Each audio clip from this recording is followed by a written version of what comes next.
SOS Hépatite. Et puis avec Marido, on est deux médecins impliqués dans des associations, et je pense que c'est pas rien pour des médecins.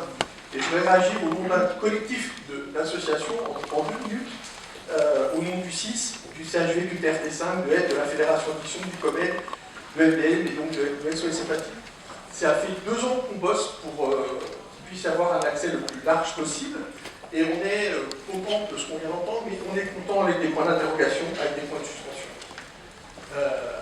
Qu'est-ce qu'on a entendu là? On a entendu des accès, oui. On a entendu des choses qu'on nous promettait. On a entendu la salle de consommation à moindre risque, ça fait des années qu'on l'attend, et donc super, on va l'avoir, mais ne nous demandez pas d'être contents de choses qu'on attend depuis longtemps.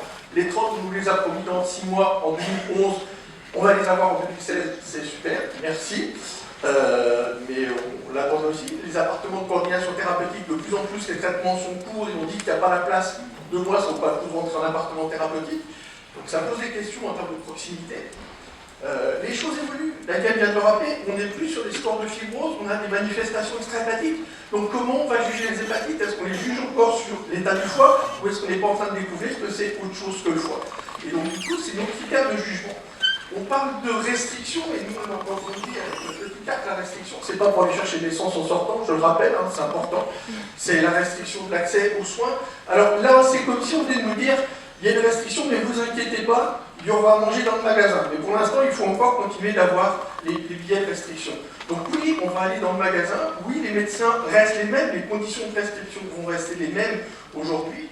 Donc les RCP vont évoluer, mais ça fait 2 ans qu'on avait dit qu'il manquait des addictologues, et il manque aussi un peu les associations aussi dans les RCP des fois. Donc ça pose tout un tas de questions. Ça nous pose aussi des questions sur cette discrimination positive qu'on va faire en 2 temps. Discrimination positive parce que les patients les plus vulnérables, on est plein à se battre pour dire que les toxicomanes ne sont pas forcément des gens vulnérables, mais là, on dit qu'ils sont encore vulnérables et qu'ils vont être traités préférentiellement. Donc est-ce qu'on doit demander demain à nos grands-mères transfusées, pas traitées, de devenir toxicomanes? On va leur apprendre des injections ou aller en prison pour être traités. Je veux dire, c'est des discriminations positives, c'est cohérent, mais ce n'aura de sens, il va nous falloir énormément de pédagogie pour que les malades n'explosent pas et comprennent ça. Donc dépêchez-vous de rendre l'accès universel pour tous. J'espère que HAS, ça voudra bien dire hépatite access secure, rapidement. Et sinon, on va vraiment être... Hein, il faut la repasser, on est d'accord.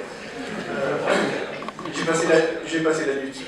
Et sinon, vous inquiétez pas que nous, les malades, on fera aussi valoir le 49.3, parce que je pense qu'il peut y avoir un 49.3 sanitaire. On n'a pas parlé des génériques, j'ai pas entendu ce mot-là. Or, aujourd'hui, c'est la dernière chose que je veux dire après passer le micro à Marido. C'est que les génériques sont là, les patients viennent demander à leur médecin, je vais aller acheter des traitements à l'étranger, est-ce que vous voulez me suivre? Ça met les médecins dans des situations impossibles d'être hors la loi pour accompagner leurs patients. Notre éthique est mise à mal, les traitements génériques sont sur le territoire français et il appartient à l'État, pour régler le problème des génériques, de favoriser l'accès universel. C'est la seule façon de régler le problème des génériques et de la sécurité.